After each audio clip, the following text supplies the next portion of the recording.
The Legend of Zelda is a series known for exploration. The original game threw the player into what was at the time a massive world with no goal other than to explore it and find their own.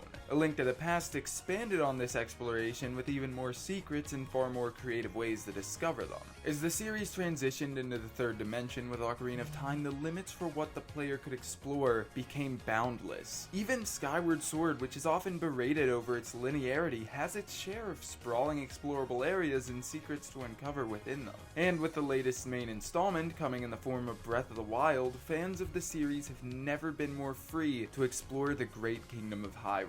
However, while some still believe Ocarina of Time's Hyrule field to be too empty or Skyward Sword's sky awkward to navigate, there's one specific world within the Zelda series that I've noticed is always stuck in a war of fans over whether it's good or bad, and that is the overworld in The Legend of Zelda: The Wind Waker, the Great Sea. Many consider this vast expanse of blue to be too empty, too bland, too slow to navigate, while others, such as myself, believe that thanks to its music and the excitement brought about by seeing new islands on the horizon, the Great Sea is amazing for this game.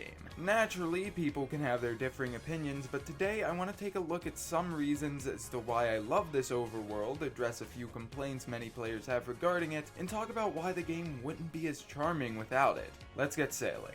The Great Sea. It's exactly what it sounds like, a massive expanse of blue. And in The Legend of Zelda: The Wind Waker, manually sailing across this sea is how the player gets from one major location to another. Already, some players may be biased for or against this concept based on their real-world perceptions of sailing, but I'm here to at least attempt to be unbiased and first explain why an overworld so seemingly devoid of characters, enemies, items, everything that makes an overworld is still a great overworld. I'll get into its issues later. Many good discussions start with one simple word: why? Even when not verbally spoken in actuality, people often base discussions on a wonder, a thought, a question that needs answered, a why. So let's do just that and ask why. Why a sea? Why the Great Sea? Before this point, practically every overworld in the series was a sprawling field. Surely they could have done that here, rather than an empty ocean covering the distance between the Windfall and Dragon Roost Islands. A field of green grass could have been placed there and would have held dozens of more opportunities for secrets. There's only one real reason the Great Sea had to exist, and that reason is that it's a critical piece to the puzzle that is the game's story. The roughly 49 islands present atop the Great Sea's surface are remnants of an ancient flooded Hyrule forgotten by many. Why was the kingdom flooded? Well, as none in Hyrule could stop Ganon's rampage and the kingdom's demise was imminent, the gods chose to soak the kingdom and Ganon himself in torrential downpours, thus creating the Great Sea. But just because something has a reason for existing, that doesn't necessarily mean it should exist. If I impregnate a woman, then yes, the child that will be created as a result of that scenario has a perfectly solid reason to exist, but that doesn't mean I want it to. The same applies here, although in a much less serious manner.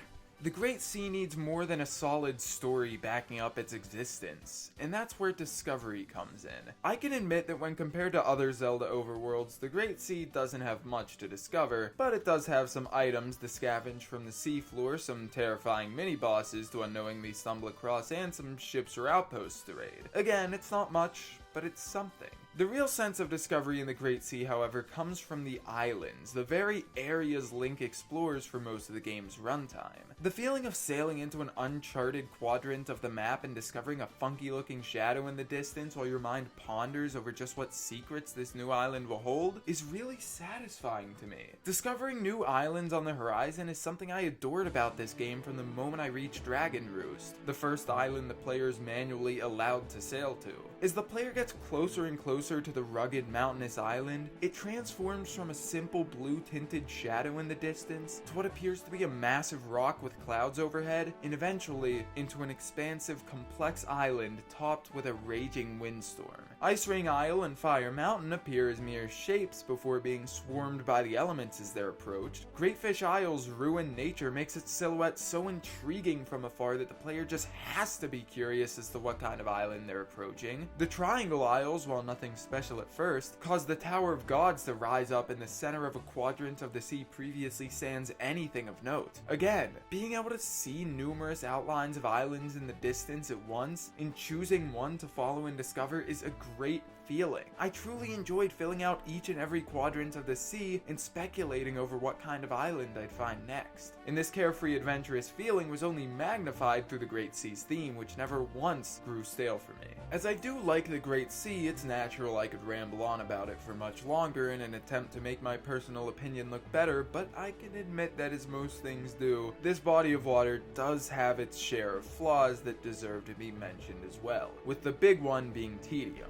At its core, it's still a sea only explorable on the surface. If you've ever seen the surface of a sea, you'll know it all looks the same. Save for some thunderstorms here and there, the sea itself doesn't contain much that makes it interesting. It looks the same in every corner of the map, with the only things of note being the islands the player is currently close to, and the occasional hazards here and there. While it does hide its secrets, they're admittedly not very fun to discover. Most secrets that don't have to do with the battleships, outposts, or the islands themselves are simply discovered through painfully slow and boring salvages. There are some mini-bosses which were as enjoyable as they were terrifying, but I wouldn't consider those to be secrets. Adding to this bore factor is the fact that traversing the sea can be extremely slow. While the ability to warp to different quadrants of the sea is gradually unlocked as more islands are discovered, those warp points are still limited, and at least a bit of sailing is still required to access most areas in the game, which wouldn't be so bad if sailing weren't so slow. Wind Waker HD did introduce the Swift Sail, which was generally faster, allowed for a minor exploit to gain even more speed, and rendered the Ballad of Gales useless, but it was a very hard item to track down, let alone get your hands on. And like I said, it was missing entirely from the original release, meaning that not only in that version of the game did players have to deal with very slow sailing in general, but they also had to constantly pull out the Wind Waker, play a short song, listen to the song they just played, watch a short animation of the wind changing direction, and only then could they travel in the way the wind was facing. If the player decides to reroute or simply directed the wind the wrong way, they've got to do it all over again. This slow process of redirecting the wind combined with slow sailing as a whole does give those who are anti-Great Sea a strong argument for their point. That much I can admit. I can see why some people would prefer for the Great Sea not to exist and for the ability to simply warp from island to island at will to be implemented instead, but that brings me to my final focal point. What if the Great Sea weren't explorable? Well, loading screens. They aren't always a bad thing, but when in excess, they certainly can be. While encountering one of these screens while warping from one island to another would certainly be quicker than sailing that same distance, it wouldn't feel nearly as adventurous that way. Not to mention, the sense of location would most likely be negatively impacted. What do I mean by that last part? Well, at the game's onset, Link at one point boards a pirate ship on its way to the Forsaken Fortress. This pirate ship is never actually on the Great Sea, but rather is loaded as an entirely separate area, like dungeons. Because of this, no matter how far this ship sails, not a single island is ever seen. It makes this pirate ship feel so stranded, empty, and sometimes even desolate and lifeless. As it stands, any nearby islands are at least slightly visible even whilst exploring another. But if the Great Sea weren't an explorable area, chances are that wouldn't be the case, and each island would be individually placed like the pirate ship is. And at least to me, they'd all feel much less real without being able to see the other islands so close to them. It'd make the game feel so much less interconnected, and while it would cut out a lot of tedium, I wouldn't find it to be worth it.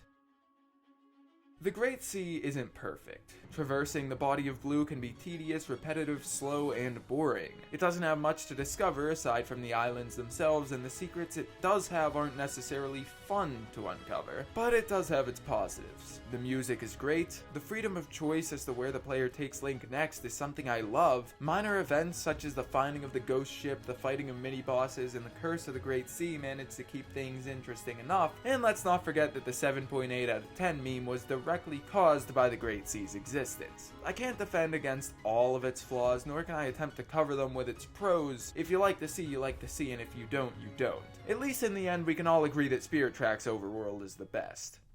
Right?